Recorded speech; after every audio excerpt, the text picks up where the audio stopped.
Safe shop direct दिल से।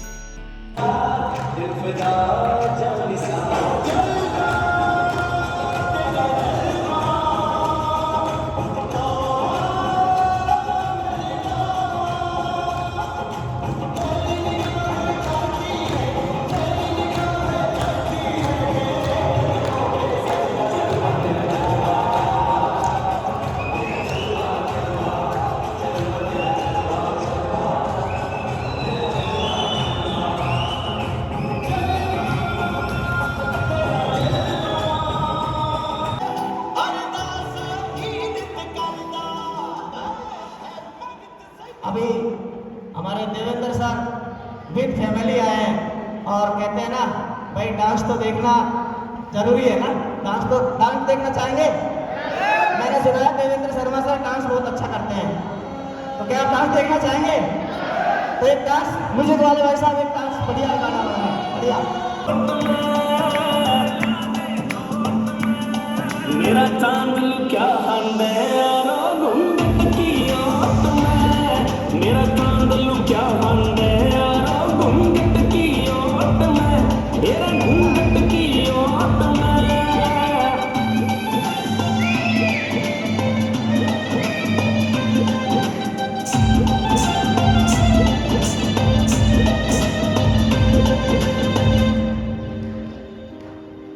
हम मर जाने तो बोला पर मेरे भीतर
आप बस बन बोले। सभी को मेरा नमस्कार। मुझे बहुत अच्छा लग रहा है इतने बड़े स्टेज पर सम्मानित होते हुए। वैसे तो माला हम हमारी शादियों में पहनते हैं, लेकिन सिस्टम की वजह से जैसे ही हमारा कोई अचीवमेंट होता है तो हमें ये मौका बार बार मिलता है। सबसे बड़ी खुशी मुझे इसी बात की है।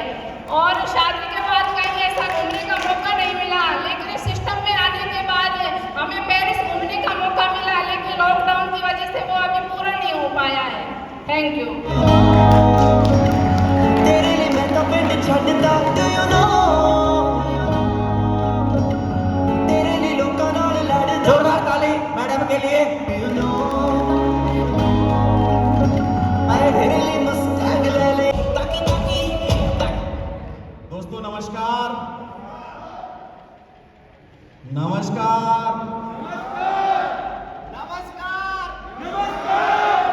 चलो मजा आ रहा है।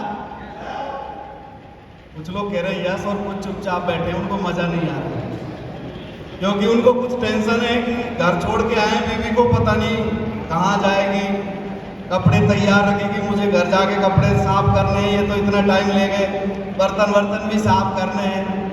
तो कुछ लोगों को ये टेंशन हो रही है, इसलिए उन्हें मजा नहीं आ रहा। और ऐसा कहते हैं कि ये मजे भी बड़े मजेदार होते हैं, लेकिन मिलते उनको हैं जो दमदार होते हैं। तो एक बार जोरदार तालियां सभी दमदार लोगों के लिए। चलो दोस्तों, इस अदब की महफिल में ये एहतराम करता हूं और मेरे ग्रेट गुरु पंकज सर और जितेंद्र सर और आप सभी को मैं सलाम करता हूं। नाम मेरा देवेंद्र शर्मा, रहने वाला अलवर राजस्थान का हूं और बात करूं पेशे से यहीं दिल्ली में हिंदूराव हॉस्पिटल, जिसको दिल्ली में बाड़ा बोला जाता है। मैं जब किसी को भी बताता हूं कि मैं हिंदूराव हॉस्पिटल में हूं तो उसको लोग कहते हैं बाड़ा में। मैंने कहा यार ये हम बाड़ा में कहाँ नौकरी करने चलेंगे। तो बाड़ा हिंदूराव हॉस्पिटल जिसको आप बोलते हैं, उसमें मैं नर्सिंग ऑफिसर की पोस्ट पे पिछले 13 साल से नौकरी कर रहा हूँ। और नौकरी करते करते ये जीवन चला जा रहा था और आज से लगभग 3 साल पहले ये बिजनेस मेरी जिंदगी में आया। कभी सपने में नहीं सोचा कि मैं शेफ शॉप को इतने दमदारी से, इतनी दिलदारी से करूंगा, लेकिन एक शख्स मेरे जीवन में देवदूत बन के आए। और आप सभी का नाम जब किसी ने लिस्ट बनाई होगी, उसने आपको प्लान दिखाया होगा, लेकिन मेरा लिस्ट में नाम ही नहीं था। कोई मेरे को प्लान दिखाने वाला ही नहीं था, क्योंकि वो ये सोचता था कि यार ये ऑलरेडी 80-85 हज़ार रुपये कमा रहा है, तो ये कहाँ सेफ शॉप करेगा। लेकिन एक दिन गलती से किसी शख्स को ये प्लान दिखाया जा रहा था और मैं वहाँ पर उपस्थित था और इस प्लान को मैंने गलती से सुन लिया। सुनने के बाद इसमें एक चीज़ मुझे अच्छी लगी जिसकी मैं तलाश में था। जानना चाहते हैं ऐसी क्या चीज थी कि मैं 85,000 रुपये कमा रहा था और आज लगभग 1.25 लाख रुपए सैलरी मुझे मिलती है। वो चीज मुझे वहां नहीं मिल रही थी, लेकिन वो मुझे सेफ शॉप में नजर आई। जानना चाहते हैं? तो दोस्तों मैं आपको एक बैक में ले जाना चाहूंगा कि 2005 में जब मैंने नर्सिंग कोर्स कंप्लीट किया था, मेरे पिताजी सरकारी नौकरी में थे, स्कूल में बाबू हुआ करते थे। 3 भाई बहनों में मैं सबसे बड़ा था और मैंने जस्ट नर्सिंग कंप्लीट किया था।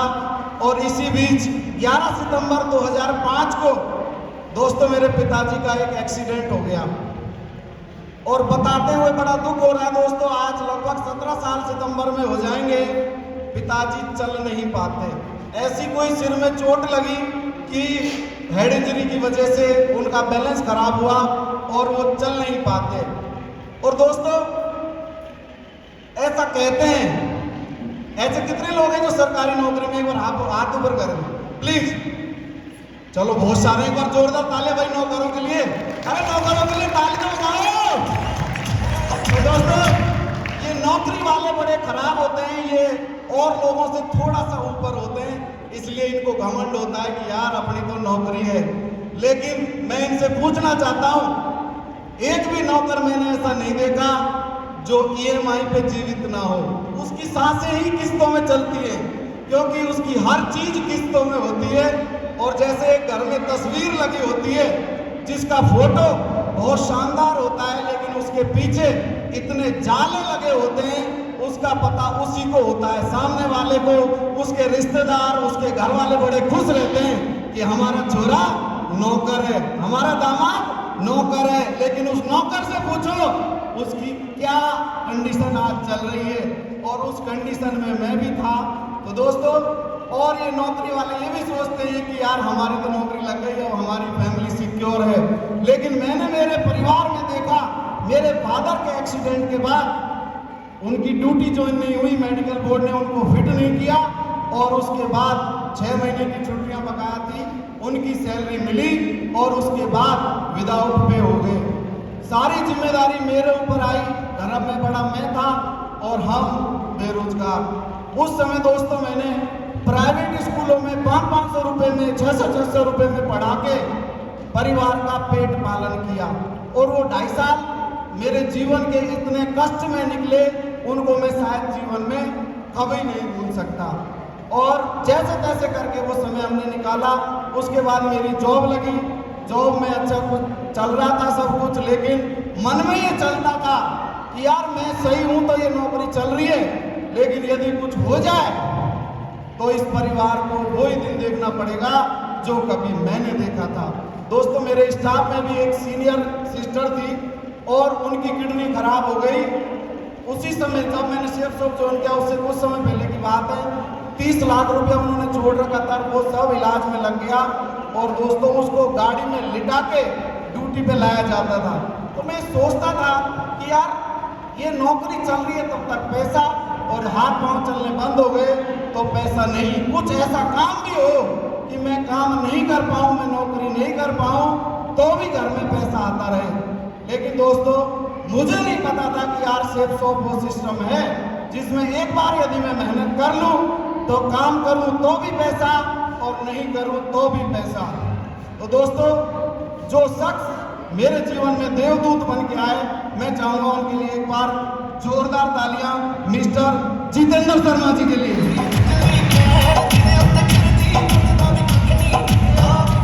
ये प्लान किसी को दिखा रहे थे और ज्वाइन में हो गया, और ज्वाइन होने के बाद काम करना स्टार्ट किया। जैसा कि आप सबके साथ शुरू में होता है, मेरे जितने भी खास लोग थे सभी ने मना किया, और आप सबके साथ भी ये हो रहा होगा।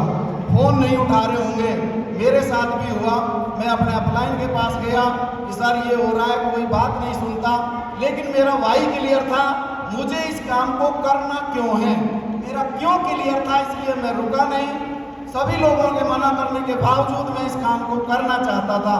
तो सर ने एक स्टोरी मुझे सुनाई, 1 मिनट की स्टोरी, आप सुनना चाहेंगे? तो सर ने बताया कि शर्मा जी, आप मेडिकल डिपार्टमेंट से, मैं आपके डिपार्टमेंट की स्टोरी सुनाऊंगा। एक बार एक प्रेग्नेंट औरत होती है और वो डॉक्टर के पास आती है कि डॉक्टर साहब, मेरे पेट में दर्द रहता है, मुझे सुबह सुबह उल्टियां बहुत आती हैं, ये बच्चा पेट में लात मारता है, तो आप बताएं। डॉक्टर साहब ने बोला कि एब्सोल्युटली नॉर्मल, ये बिल्कुल नॉर्मल है। यदि आपको मां बनना है तो इन सब प्रोसेस से निकलना होगा। आप बताइए, ये मां बनने की प्रॉब्लम है या प्रोसेस है? प्रोसेस है। इसी तरह से यदि लोग आपका फोन नहीं उठा रहे, यदि लोग आपको मना कर रहे हैं, अपने खास लोग आपसे कन्नी काट रहे, तो बधाई हो, आप भी डायमंड बनने की प्रोसेस में हैं। दोस्तों, मैं उसी दिन समझ गया कि मैं एक सही प्रोसेस में हूं, और मुझे कोई फर्क नहीं पड़ रहा, कोई भी मना करे, मुझे इस काम को करना था। और दोस्तों, करता चला गया, एक ही काम किया। लोग दिमाग लगाते हैं मैं पढ़ा लिखा हूं, मैं इतना नौकर हूं। दोस्तों, इस बिजनेस में जिन्होंने मुझे उंगली पकड़ के चलना सिखाया, मैं चाहूंगा उस शख्स के लिए भी जोरदार तालियां, मिस्टर मोहनलाल सैनी जी के लिए जोरदार तालियां। मात्र 4वीं पास वो व्यक्ति थे, कम पढ़े लिखे थे, लेकिन मैं उनको समर्पित हो गया कि सर, आपको इस सिस्टम की मेरे से ज़्यादा नॉलेज है, मुझे इंजेक्शन लगाना आता है लेकिन सेफ शॉप में काम करना नहीं आता। उनके हिसाब से मैं काम करता गया। उसके बाद ग्रेट गुरु, हमारे महागुरु, मैं चाहूँगा एक बार अब तक की जबरदस्त तालियां मिस्टर पंकज सर के लिए।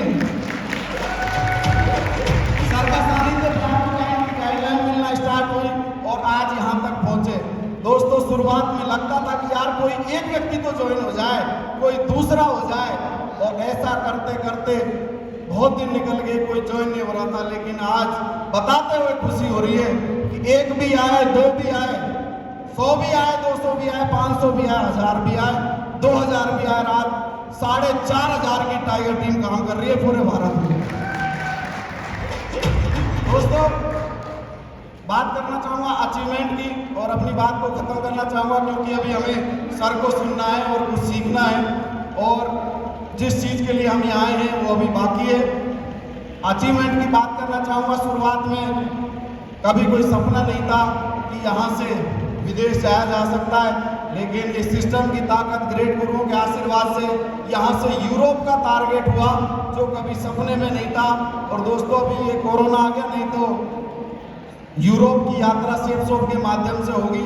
उसके अलावा मैं बात करूं, कभी कोई सपना नहीं था। जब हम दिल्ली में रहते थे, मेरे कुछ साथी लोग यहाँ फ्रंट लाइन में बैठे हुए हैं, मैं एक ऐसे कमरे में रहता था जहाँ कभी मैं मैडम को दिल्ली लेके आता था तो वो ये कहती थी कि ये तो घुसते ही खत्म हो गया। मतलब इतना छोटा कमरा था, और वो कभी दिल्ली आने को राजी नहीं होती थी, क्योंकि वो कमरा इतना छोटा सा था। इसमें हम दोनों के अलावा यदि कोई तीसरा एंट्री कर जाए तो वो आता नहीं था। लेकिन इस सिस्टम ने वो ताकत दी, वो माइंडसेट दिया, एक सोच दी। और दोस्तों, पिछले साल ही मैंने यहाँ से लगभग 35 लाख रुपए का फ्लैट परचेज किया।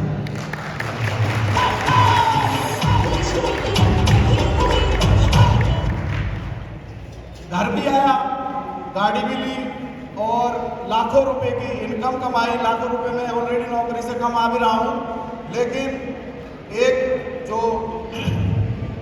गलती गुरुजी ने मुझे शुरुआत में कहा था कि अपने स्टाफ से अपने दोस्तों को ज्वाइन कराओ, उनको यदि आप आगे बढ़ाएंगे, क्योंकि गुरुजी ने भी आरपीएफ में की नौकरी के साथ साथ इस काम को किया और अपने सभी यार दोस्तों को स्टार्ट करवाया। और आज कहीं ना कहीं वो सभी करोड़पति हैं, अच्छे अच्छे घरों में महंगी महंगी गाड़ी में घूमते हैं। सर के एक डिसीजन से उनके सारे दोस्तों की जिंदगी बदली है, और ये आरपीएफ का दर्द जानते थे। तो इनका एक लक्ष्य है कि आरपीएफ से सबसे ज़्यादा डायमंड में बनाऊंगा। लेकिन सर, मैं भी जानता हूँ कि हमारे नर्सिंग ऑफिसरों के क्या दर्द होते हैं, इनको किस कदर नाइट ड्यूटी में किस तरह से हरास किया जाता है। तो गुरुजी, लास्ट में कमिटमेंट करता हूँ कि जिस तरह आपने आरपीएफ में डायमंडों की लाइन लगाई है, गुरुजी इसी टारगेट में एक प्रोग्राम होगा जिसमें केवल हमारे नर्सिंग ऑफिसर्स की ऐसी टीम बैठी होगी, और गुरुजी आपको उस प्रोग्राम में बुलाएंगे। और गुरुजी, आपकी टीम में आरपीएफ से डायमंड तो है ही, लेकिन उससे भी ज्यादा, मतलब मैं ये कहना चाहूँगा कि नर्सिंग ऑफिसर्स की प्रॉब्लम है। कुछ लोग यहाँ बैठे हुए, एम्स से भी हमारे झज्जर से डायमंड साहब बैठे हैं, इनको सैलरी कुछ ज़्यादा मिलती है और इस वजह से ये थोड़े से आलसी होते हैं। लेकिन गुरुजी, मैं एक टोपाज लेवल को भूलकर एक फ्रेशर की भांति इनके साथ काम करूंगा, और जब तक दम नहीं लूंगा, जब तक दिल्ली में नर्सिंग ऑफिसर्स का राज करवा के और इनको डायमंडों की लाइन लगाएंगे नर्सिंग स्टाफ से। इन्हीं शब्दों के साथ मैं अपनी वाणी को विराम देता हूँ। Wish you all the best.